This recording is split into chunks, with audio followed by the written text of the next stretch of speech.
فرماتے ہیں رضی اللہ تعالی عنہ، کنت خلف النبی یوم صلی اللہ علیہ وسلم، ایک دن میں حضور کے پیچھے تھا۔ اب پیچھے ہونے سے کیا مراد ہے؟ گمان غالب یہ ہے کہ سواری پر، جس کو ردیف بھی کہتے ہیں، واللہ عالم یہ بھی ہو سکتا ہے کہ چلتے ہوئے پیچھے پیچھے چل رہے ہو ادب کے ساتھ۔ چچا زاد بھائی ہیں لیکن عمر میں تو بہت چھوٹے ہیں، نوجوان ہیں۔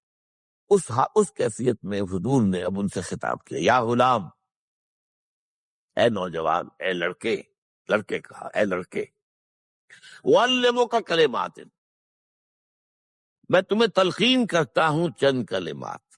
اب یہ ہے حضور کا طریقہ تربیت و تعلیم و تزکیہ۔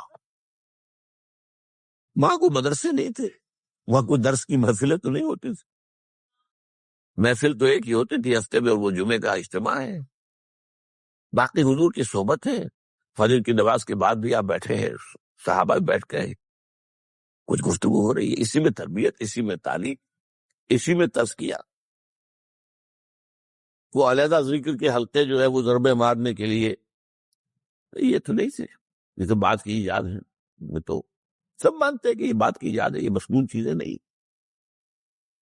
بہرحال حضور نے اے لڑکے یا اے بیٹے، جو بھی آپ اس کا ترجمہ کریں، میں تمہیں چند باتیں سکھاتا ہوں۔ مطلب کیا ہے؟ وَعَلِّمُكَ کلمات، توجہ سے سنو، غور سے سنو، حفظ جان بنا لو۔ احفظ اللہ یحفظک، پہلا کلمہ، اللہ کی حفاظت کرو، وہ تمہاری حفاظت کرے گا۔ اب اس سے مراد کیا ہے؟ عام طور پر سمجھا گیا ہے کہ اللہ کے احکام کی حفاظت کرو، کوئی حکم ٹوٹنے نہ پائے،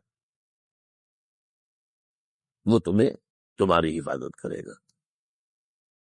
اور ایک مفہوم یہ بھی ہو سکتا ہے، اللہ کو اپنے دل میں محفوظ رکھو، اس کی یاد سے اس دل کو، اس خانہ قلب کو خالی نہ ہونے دو، مستحضر رکھو اللہ کو اپنے دل میں، تو اللہ تمہاری حفاظت کرے گا، اللہ تمہیں یاد رکھے گا۔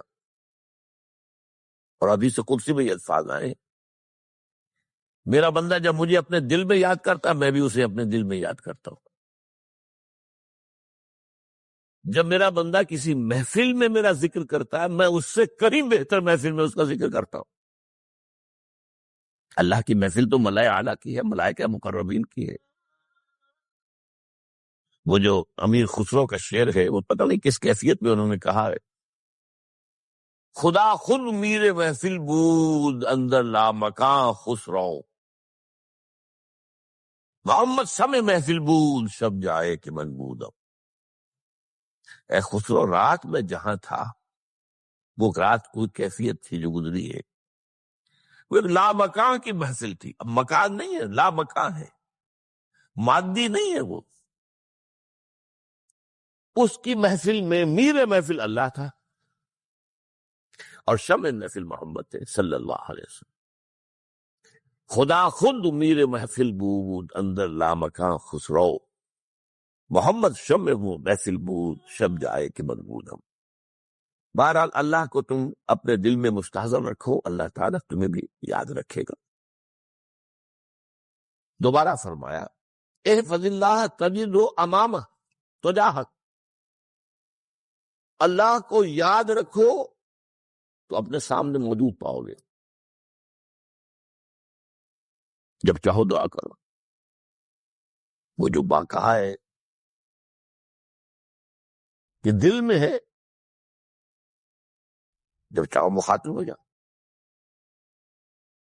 دل کے آئینے میں ہے تصویر یار، جب ذرا گردن چکائی دیکھ لی، کہیں دور تو نہیں، نحن اقرب الیہ من حبل الورید۔ تمہارے دل میں اللہ ہے تو کہاں جا رہے ہو اس کو ڈھونڈنے کے لیے؟ کہ اپنے دل میں۔ وہ جو بے دل نے کہا ہے، ستم استگر حوست کشند کہ بے سیر سر وہ سمندرا، تجھے ان کا کم نہ دمیدہ در دل کشا بچمندرا۔ بڑے ستم کی بات ہے کہ تمہارا دل کہتا ہے چلو ذرا باغیچے میں چلو، پھولوں کی سیر کرو، یہ گلاب کا پھول ہے، یہ موتیا ہے، یہ ستم، بڑے ستم کی بات ہے۔ کیوں یہ ستم، کیا ہو گیا اس میں؟ ستم است گر ہوست کشد، تمہاری خواہش تمہیں کھینچتی ہے کہ بے سیر سرو و سمندرا، سرو و سمن ذرا ان کی سیر کرنے کے لیے آؤ. تجھے غنچہ کم نظر ہے، تو خود ایک غنچہ ہے، تو خود ایک پھول اللہ کا بنایا ہوا، اشرف المخلوقات. وہ اشرف المخلوقات سے بڑا کوئی پھول ہو سکتا ہے؟ تجھے غنچہ کم نہ دمید ہے، در دل کشا، اپنے دل کا دروازہ کھولو. بچمن ترا، اس کے اندر جو چمن آباد ہے وہ کیا ہے؟ روح ہے. دل مسکن ہے قلب، قلب مسکن ہے روح کا. تو احفظ اللہ تجد ہو امامن، یا تجاہک، اپنے سامنے موجود پاؤ گے. اذا سالتا فاسأل اللہ، اب آ گیا وہ برکت سے مضمون. دیکھو جب مانگو اللہ سے مانگو، غیر اللہ کے سامنے ہاتھ دراز کرو ہی مت. ایک حدیث میں آتا، یعنی حرام نہیں ہے، دنیاوی قواعد اصول قوانین کے تحت کسی سے مدد چاہنا، کوئی سوال کرنا حرام نہیں ہے. وہ تو میں نے کہا کہ اس پر اصرار آپ کریں گے تو اس میں بو پیدا ہو جائے گی، بدبو پیدا ہو جائے گی شرک کی. لیکن آپ اس سوال کریں، مدد لیں، اسی پر دنیا قائم ہے، ایک دوسرے کے ساتھ تعاون کے ساتھ. لیکن اونچا مقام کیا ہے؟ کسی سے سوال مت کرو سوائے اللہ.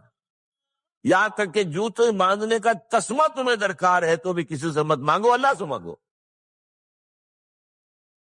کیا پتہ اللہ کس کے دل میں ڈال دے اور وہ آ کے تمہیں تسمہ پیش کر دے. ہوتا ہے ایسا، بس اوقات ہوتا.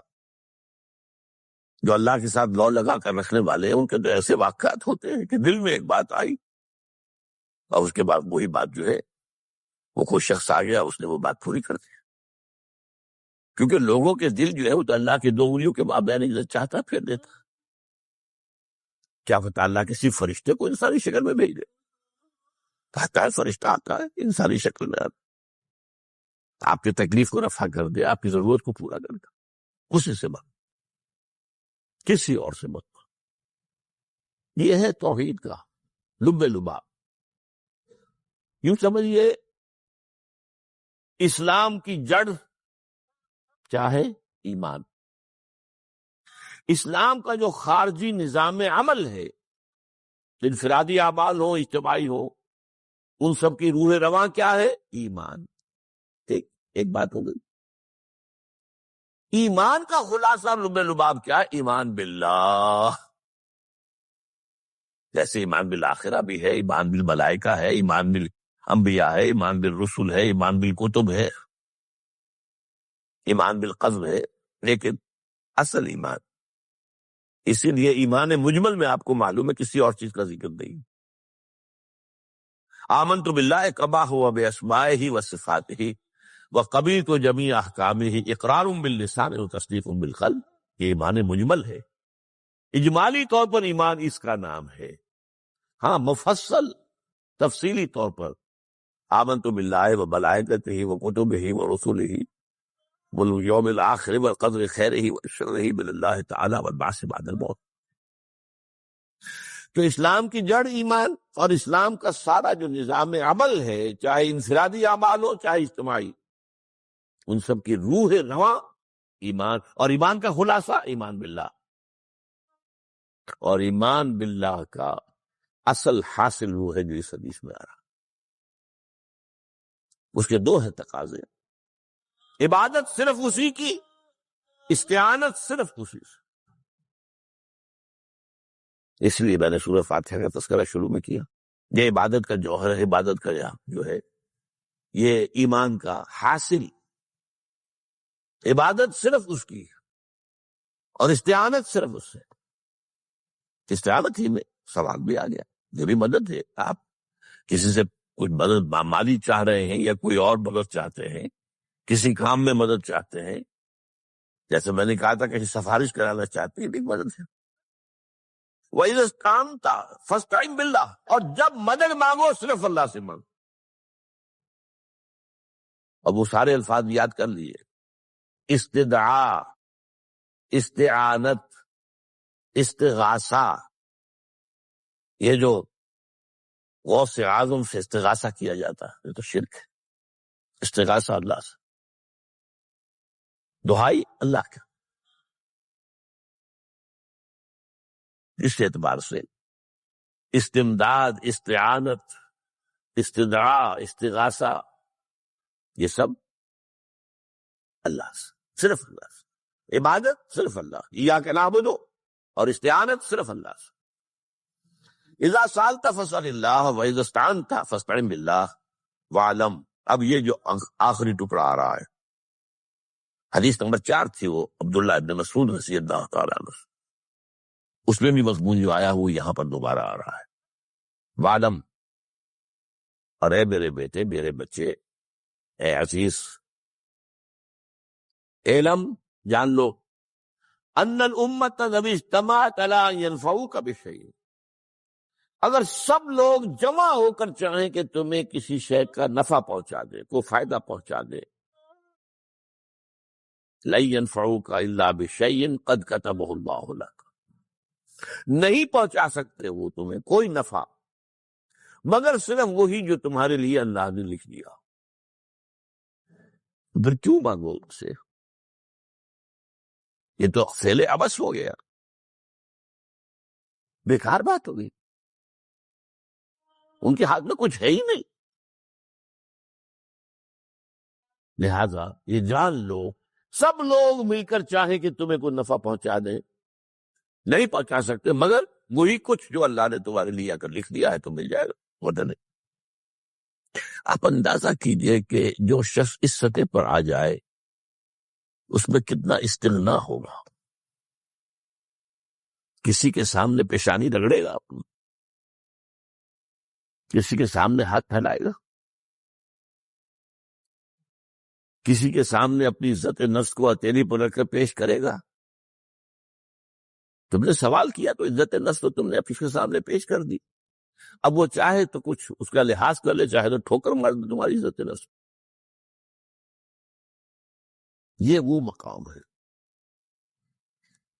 جب مانگو صرف اللہ سے، جب مدد طلب کرو صرف اللہ سے، اور جان لو اگر تمام لوگ جمع ہو کر تمہیں کوئی فائدہ پہنچا ہو جائے، نہیں پہنچا سکتے، الا بشیء قد کتب اللہ لک وان اجتمعوا علی ان یضروک بشیء لم یضروک الا بشیء قد کتب اللہ علیک، اگر سب مل کر چاہے تمہیں کوئی نقصان پہنچا دے، نہیں پہنچا سکتے مگر وہی کچھ جو اللہ نے تمہارے لیے لکھ دیا۔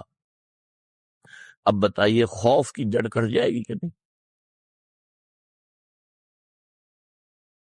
یہ جو ایمان جو ہے یہ خوف اور حزن دونوں سے نجات دلانے والی بات ہے۔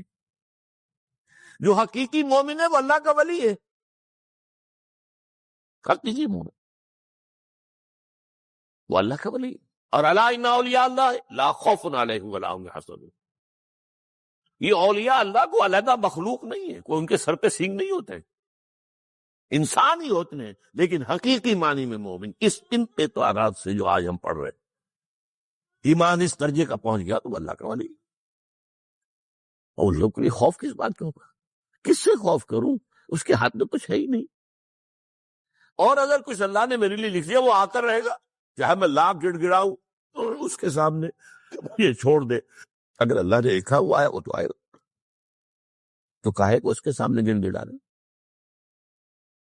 کاہے کو جبرسائی کرنا اس کے سامنے؟ اور کسی کے ہاتھ میں کچھ ہے ہی نہیں، میرا خیر ہے ہی نہیں، کاہے کو خوشامد کرو اس کی۔ اور سنیے،